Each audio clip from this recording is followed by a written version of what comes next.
সামনে আমার সাংবাদিক বক্তব্য শুরুতে আপনাদের সকলকে আন্তরিক শুভেচ্ছা এবং মাগরিব জানিয়ে শুভেচ্ছা জানাচ্ছি।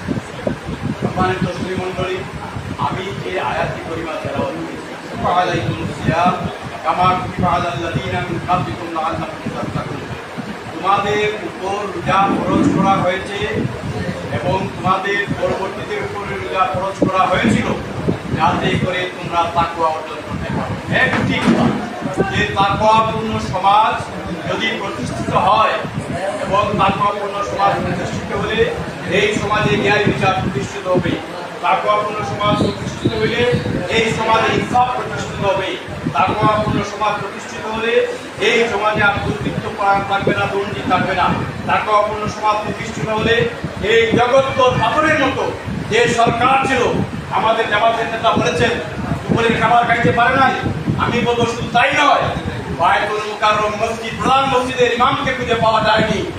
যা ছোট্ট কথা, ইমামকেই খুঁজে পাওয়া যায়নি। তারা বায়তুল মুকাররম সহ সমস্ত কিছুকে তারা ধ্বংস করার চেষ্টা করেছিল। এই জন্য বলছি, জলে এবং স্থলে যে বিশৃঙ্খলা বিরাজমান, মানুষ তাহা নিজ হাতেই অর্জন করেছে। এই স্বৈরাচারী সরকার তারা নিজ হাতেই অর্জন করেছিল বলেই আজকে কিভাবে তারা ভারতে পালিয়ে গিয়েছে। তারা শুধু এই সরকার নয়, সরকারের সবাই আজকে দেশ এবং বিদেশে তারা পালিয়ে বেড়াচ্ছে, ইঁদুরের মতো তারা পালিয়ে বেড়াচ্ছে। এই কারণে তারা তারা নিজ হাতেই অর্জন করেছে। আমি আজকে হলিমুল্লাহ ফেসলামকে অত্যন্ত একটি সুন্দর এবং এত সাংবাদিকরা এখানে হয়েছেন, আমি সবাইকে নির্দেশ করতে পারছি না। এখানে নুরুল ইসলাম ভাই আছেন, আমাদের বাংলাদেশ সরকারের সভাপতি আছেন, আমাদের দৈনিক আপনার যুগান্তরের আছেন, আমি কার কথা বলবো, এটিএন বাংলা আছেন, মৌসুফ ভাই আছেন, আপনারা অনেক মানে ব্রিলিয়ান্ট তরুণ সাংবাদিকরা আছেন।